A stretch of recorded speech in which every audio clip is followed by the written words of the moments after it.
Yo Gotti rolls up late after celebrating Angela Simmons' birthday, thinking it's just another night of music, vibes, and luxury. But little does he know, Glorilla has been waiting, and she is not here for games. This isn't just some casual conversation. It's a confrontation that could change everything. Tonight, we're diving deep into the drama, the tension, and the decisions that no one saw coming. So sit tight, grab some snacks, and let's get into it. The night started like any other for Yo Gotti. Angela Simmons had thrown a birthday celebration that was nothing short of extravagant. The house was alive with energy, a mix of laughter, music, and the faint pop of champagne corks. People were mingling, dressed to impress, enjoying a night that seemed like it would stretch into infinity. The music was loud, the lights were dazzling, and the vibe was one of pure celebration. For Yo Gotti, the night was more than just a party. It was a chance to be immersed in Angela's world, to laugh, to connect, and to feel alive amidst the glamour and energy. He was caught up in it all, laughing at jokes, sharing small moments of intimacy, and enjoying the spotlight of Angela's birthday glow. But as the hours passed, the clock kept moving, and Yo Gotti realized he had lingered far longer than he intended. The luxury and excitement had made him lose track of time, and the night, which had started with carefree energy, now hung heavy with anticipation of something else entirely. But reports describe it as over the top, the kind of celebration that doesn't happen without serious planning. There were decorations that reflected Angela's style, gifts that appeared personal rather than generic, and a playlist that seemed curated to set a particular mood. For Glorilla, this wasn't just an ordinary gesture. It screamed thoughtfulness and intention. In the world of celebrity, gestures like these rarely happen in a vacuum.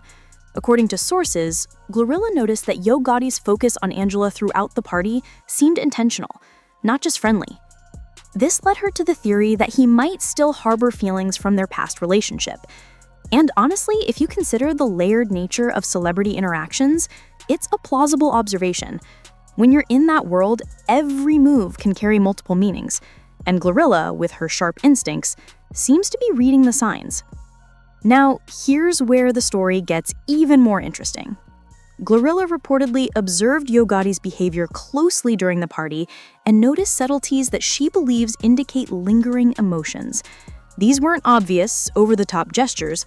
They were small but meaningful, like extra attention during conversations, compliments that went beyond polite, and moments where Yo Gotti seemed particularly focused on Angela in ways that suggested a personal connection rather than casual friendship.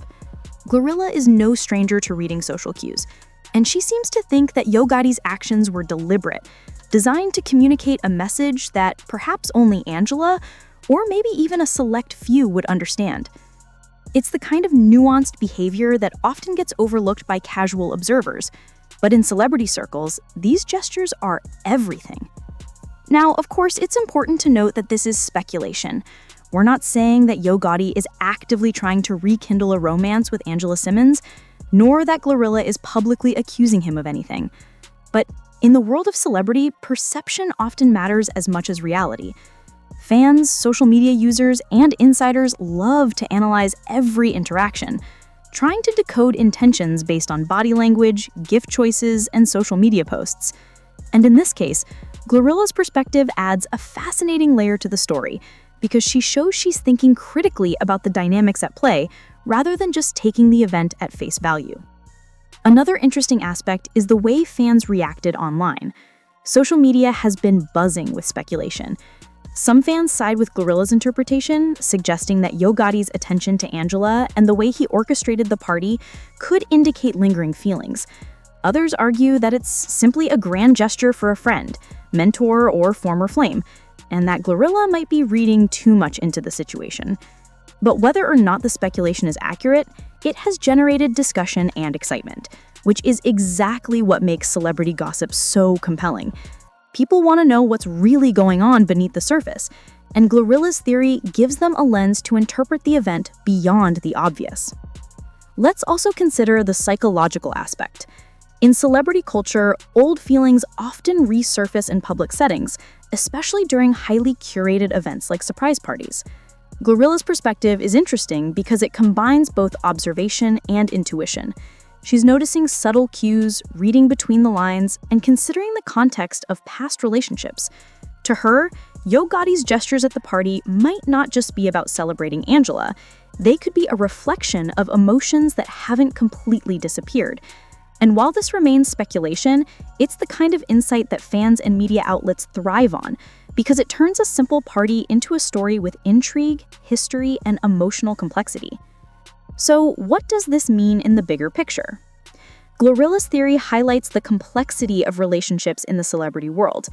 Even a seemingly straightforward event, a surprise party, can carry multiple layers of meaning. History, context, and personal perception all play a role in how events are interpreted. Glorilla's instincts are particularly noteworthy because they reflect an awareness of these dynamics, suggesting that she's not just a bystander, but an active observer of the social interactions unfolding. And for fans, this makes the story far more engaging, because it's not just about what happened at the party, it's about the hidden messages, intentions, and emotions that might be influencing it. Of course, we have to be careful not to jump to conclusions. This is all speculative, and Yo Gotti could simply be celebrating Angela as a friend or respected public figure. But the way Glorilla interpreted it and shared her thoughts privately, according to sources, adds a fascinating twist to the story. In the celebrity world, reading between the lines is almost a necessity. Relationships are public, interactions are scrutinized, and even small gestures can become headlines. Glorilla's perspective gives us a lens through which to consider the possibility that this surprise party is more than just fun and games. It could be a reflection of deeper feelings that Yo Gotti might still hold for Angela. Meanwhile, Glorilla had been waiting, simmering in her own mix of emotions. She wasn't one to sit quietly and hope things would resolve themselves. She believed in directness, in confrontation, and in setting boundaries. For weeks, she had tolerated unanswered calls, missed messages, and late-night excuses. But tonight, after hearing that Yo Gotti had been at Angela's birthday party, something inside her snapped. She needed clarity, she needed honesty, and she needed it now. With each step toward the street where she knew he'd eventually arrive, her resolve hardened. The sounds of the city at night, the distant hum of cars, the flicker of streetlights, felt almost cinematic, a perfect backdrop for the showdown that was about to unfold. She wasn't just waiting, she was preparing for a moment that would demand truth, a choice, and a confrontation that would leave no room for hesitation. The energy changed instantly. The celebration from Angela's party faded into the background, replaced by something heavy, intense, and unavoidable.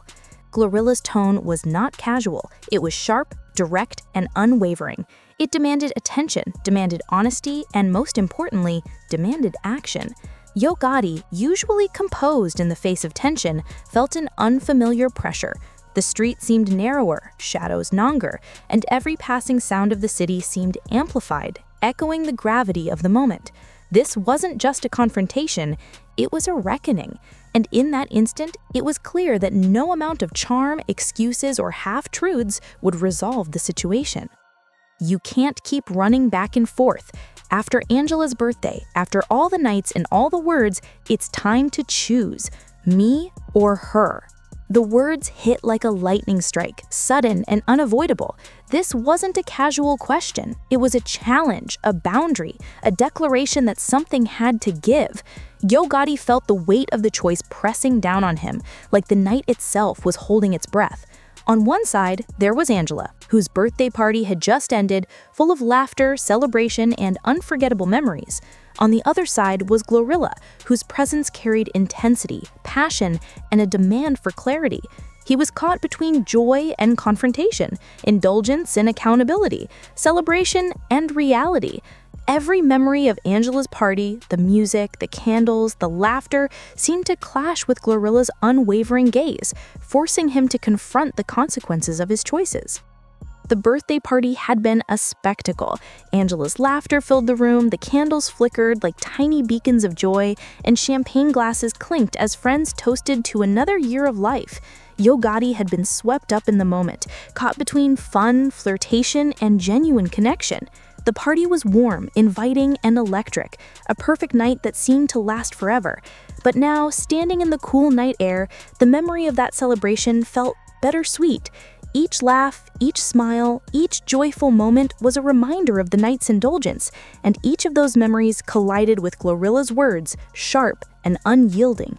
He realized that joy and responsibility, celebration and loyalty cannot always coexist, and the decision he faced was more pressing than ever.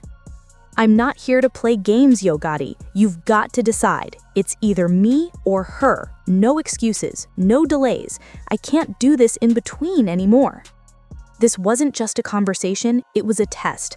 Glorilla still has demanded honesty, reflection, and courage. She had reached a point where patience had dried up, and the situation required a clear decision.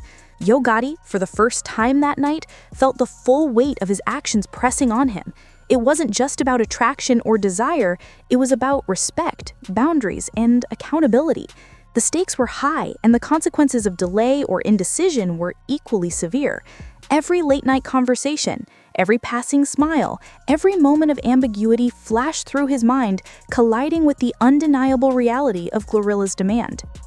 His mind raced. He thought about Angela, her energy, her warmth, the joy of the birthday celebration, and the connection they had shared that night. Simultaneously, Glorilla's presence demanded recognition of loyalty, honesty, and emotional responsibility.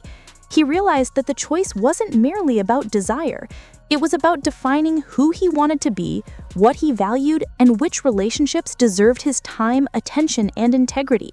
The tension was suffocating, the night eerily quiet except for the distant hum of traffic, and every second stretched longer than the last.